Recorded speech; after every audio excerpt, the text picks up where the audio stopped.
Hello everyone.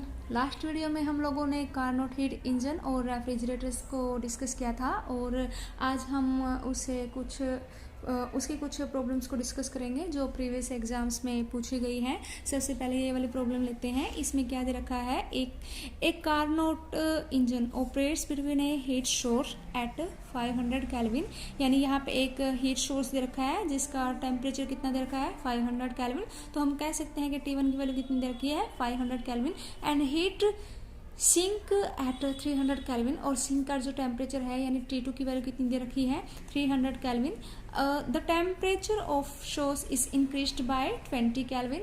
अब ये बोला गया है कि जो सोर्स का टेम्परेचर है उसको इंक्रीज किया गया है बाय 20 केल्विन, यानी पहले इसका 500 केल्विन था तो अब इसका टेम्परेचर बढ़ा के कितना कर दिया गया है 520 केल्विन, क्योंकि यहाँ पे इसने बोला है कि temperature is increased bye 20 kelvin. Okay, in order that the efficiency of engine remain unchanged. अब इसने बोला है कि अगर हमें इन दोनों ही सिचुएशन में एफिशिएंसी को क्या रखना है अनचेंज्ड, मतलब एफिशिएंसी क्या होनी चाहिए सेम होनी चाहिए। सपोज कर लिया कि जो पहले जब टेम्परेचर दे रखे थे T1 की वैल्यू 500 और T2 की वैल्यू 300, उस टाइम पे एफिशिएंसी कितनी थी 8 थी, और नई जो एफिशिएंसी आएगी जब हम टेम्परेचर को इंक्रीज कर देंगे 520 केल्विन तक, तो सपोज इसको कर लेते हैं हम 8 डैश। ओके, अब ये दे रखा है कि the temperature of sink should be changed by, हम लोगों को क्या निकालना है कि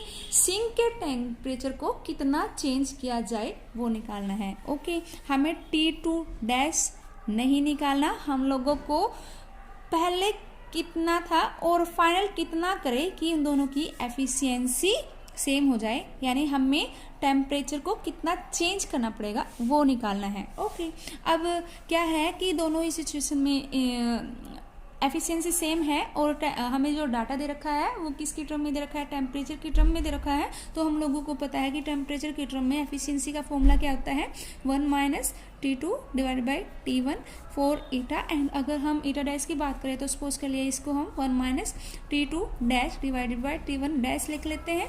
ओके, यानी हम कह सकते हैं कि T2 divide by T1 is equal to T2 dash divided by T1 dash. Okay, अब यहाँ से अगर हम इसको सोल्व करते हैं तो ये कितनी आ जाएगी, इनकी वैल्यू पुट करते हैं 300 divided by 500 is equal to T2 dash divided by 520। Okay, यहाँ से T2 डैश की वैल्यू कैलकुलेट कर लेते हैं तो कितनी आएगी यहाँ से 3/5 इंटू 520। ओके, यहाँ से जब हम इसको सोल्व करेंगे तो कितना आ जाएगा 5 इंटू 104, यानी कितना आ जाएगा 312। ओके, यानी अब ये आया है वो टेम्परेचर जब हमने सिंक के सोर्स के टेम्परेचर को 20 केल्विन तक इंक्रीज किया था, और उस टाइम हमारे सिंक का टेम्परेचर कितना होगा 312। ओके, और जो पहले टेम्परेचर था वो कितना दे रखा था हमारा 300 दे रखा था, और जो फाइनल टेम्परेचर आ गया वो हमारा कितना आया है 312 आया है। तो हम लोगों ने इस टेम्परेचर को कितना इंक्रीज किया है, इंक्रीज कितना आ जाएगा, increase is equal to 312 minus 300। Okay, तो कितना आ जाएगा ये 12 केल्विन, क्योंकि यहाँ पे टेम्परेचर इंक्रीज हुआ है तो हम कह सकते हैं कि temperature of sink increased by 12 kelvin. तो ऑप्शन दे रखे थे 20 केल्विन, 12 केल्विन, माइनस 12 केल्विन और माइनस 20 केल्विन, तो हमारा आंसर हो जाता है 12 केल्विन, यानी temperature is increased by 12 kelvin. Next जो प्रॉब्लम दे रखी है वो जेस्ट की प्रॉब्लम है। इसमें क्या दे रखा है, an ideal gas engine produces 1 kilo joule of useful work, यानी आप लोगों को जो भी डाटा दिया जाए वो साथ साथ लिख लीजिए। अब यहाँ पे दे रखा है यूजफुल वर्क, यानी हमारा जो हीट इंजन दे रखा है उसका वर्क का अमाउंट कितना दे रखा है 1 किलो जूल। अगर हम इसको जूल में कन्वर्ट करें तो कितना आ जाएगा 1000 joule. Okay, and it operates between 400 and 300 kelvin. Okay, यहाँ पे जो T1 दे रखा है वो कितना दे रखा है 400 केल्विन दे रखा है, और T2 की वैल्यू कितनी दे रखी है 300 kelvin. Okay, and then calculate the amount of energy rejected as waste heat. तो हम लोगों को कैलकुलेट क्या करना है कि कितनी एनर्जी हीट इंजन ने वेस्ट हीट के रूप में रिजेक्ट की है, यानी हम लोगों को क्या निकालना है, heat rejected to the sink. तो हम लोगों को क्या निकालना है यहाँ पे, Q2 is equal to question mark. अब हम लोगों के पास हीट इंजन में जितने भी फॉर्मूले आए थे आप लोगों को वो सारे याद रखने पड़ेंगे, क्योंकि यहाँ पर कोई भी ऐसा डायरेक्ट फॉर्मूला नहीं है जिससे हम डायरेक्टली Q2 की वैल्यू निकाल सकें। तो बट हम लोगों को पता है कि एफिशिएंसी है जो हमारे हीट इंजन की, एफिशिएंसी ऑफ हीट इंजन किसके बराबर होता है, 1 minus T2 divided by T1 is equal to work done divided by Q1। Okay, और हम लोगों को ये भी पता है कि Q1 is equal to work done plus Q2। तो यहाँ से Q2 की वैल्यू कितनी आ जाएगी, Q2 की वैल्यू आ जाएगी हमारी Q1 माइनस वर्क डन। अगर हम लोग Q1 की वैल्यू कैलकुलेट कर लें तो इजीली Q2 की वैल्यू कैलकुलेट कर सकते हैं। तो यहाँ से इन वैल्यूज़ को यूज़ करते हैं। अब अगर हम इस सारी वैल्यूज़ को इस फॉर्मूले में रखते हैं, इक्वेशन फर्स्ट ले लेते हैं इसको, तो यहाँ से कितना आ जाएगा, 1 माइनस T2 की वैल्यू कितनी दे रखी है, 300। ओके, और जो T1 की वैल्यू कितनी दे रखी है, 400 is equal to work done की वैल्यू कितनी दे रखी है, 1000, और Q1 की वैल्यू हम लोगों को कैलकुलेट कर ली है। अब हम लोग इसको सोल्व करते हैं तो कितना आ जाएगा हमारा, यहाँ से 400 एंड यहाँ ऊपर आ जाएगा 100, इससे कैंसिल हो जाएगा, 1/4 आ जाएगा। तो यहाँ से जब मैं इसको सोल्व करूँगी तो Q1 की वैल्यू कितनी आ जाएगी, Q1 is equal to 4 into 1000 is equal to 4000। Okay, अगर किलो जूल के टर्म में लिखे तो 4 किलो जूल। अब हम लोग इजीली इस वैल्यू को इक्वेशन 2 में यूज कर सकते हैं ना। तो यहाँ से Q2 की वैल्यू कितनी आ जाएगी, Q2 is equal to 4 kilo joule minus 1 kilo joule is equal to 3 kilo joule. Okay, तो हमारे ये क्या है, amount of heat rejected as a waste to the sink. Okay, और हमारे ऑप्शंस दे रखे थे, option A is 4 kilo joule, B is 2 kilo joule, C is 1 kilo joule and D is 3 kilo joule. तो हमारा आंसर हो जाता 3 kilo joule. Next जो प्रॉब्लम दे रखी है वो गेट की प्रॉब्लम है, और इसमें क्या दे रखा है, a reversible engine cycle is shown in the following TH diagram, the efficiency of engine is. अब हम लोगों को ना तो कोई मतलब डाटा नहीं दे रखा, यहाँ पे हमें ग्राफिकल रिलेशन दे रखा है, TH डायग्राम दे रखा है, और इस ग्राफ को यूज़ करके हम लोगों को एफिशिएंसी निकालनी है। अब हम लोगों को पता है कि जो एफिशिएंसी निकालने का फॉर्मूला था ग्राफ से वो क्या था, efficiency is equal to work done divided by Q1। Okay, और वर्क डन कैसे निकालते थे हम लोग, एरिया ऑफ साइकिल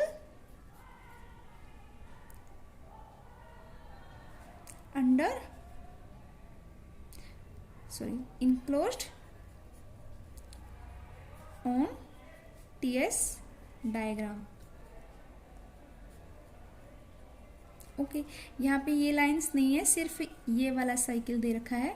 यहाँ पे ये क्या है, ए मान लेते हैं, ये बी मान लेते हैं, ये सी मान लेते हैं। ओके, और Q1 amount of heat absorbed किसके बराबर आ जाएगा, यहाँ पे अगर हम एफिशिएंसी वर्क किसके बराबर आएगा कि हमारा जो साइकिल है उसने कितना एरिया इनक्लोज कर रखा है TH डायग्राम पे, और Q1 amount of heat absorbed वो कैसे निकलेगी कि मैक्सिमम उसने कितनी हीट एब्जॉर्ब की है, यानी area under the curve CAB, area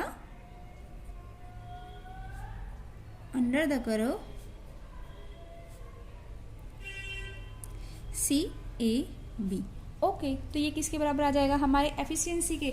अब हम लोग इस फिगर से देख रहे हैं कि ये जो हमारी ट्रायंगल है वो 2 राइट एंगल ट्रायंगल से मिलकर बनी है, और हम लोगों को पता है area of right angle triangle किसके बराबर होता है, work done half of base into height, इसके बराबर होता है ना। तो क्या मैं इस पे ये लगा सकती हूँ, यहाँ पे क्या है, यहाँ पे ये वाला है क्या है, बेस है, और ये क्या है, हाइट है।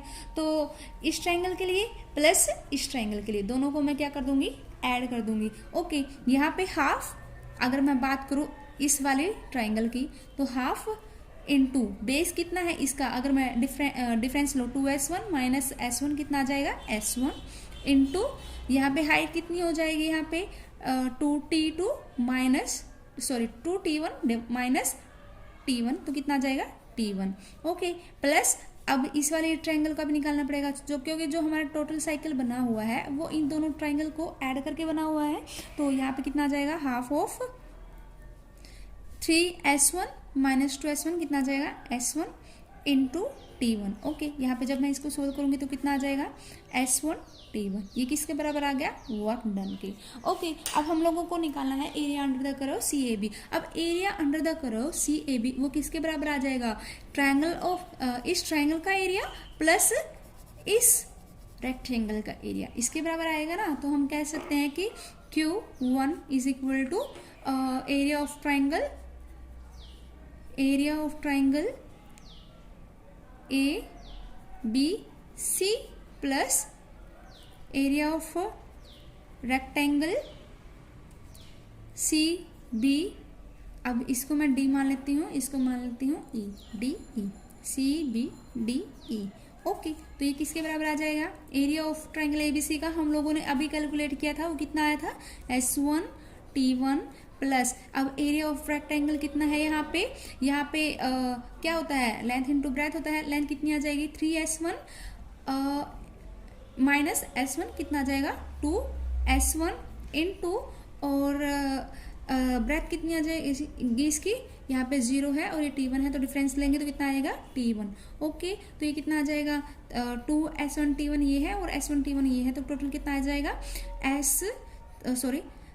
3S1 T1। ओके, अब ये वैल्यू हम लोग इस फॉर्मूले में पुट कर सकते हैं। तो इस फॉर्मूले में जब इस वैल्यू को पुट करेंगे तो ईटा की वैल्यू कितनी आ जाएगी, S1 T1 divide by 3 S1 T1 is equal to 1/3। तो एफिशिएंसी कितनी आ जाएगी, 1/3।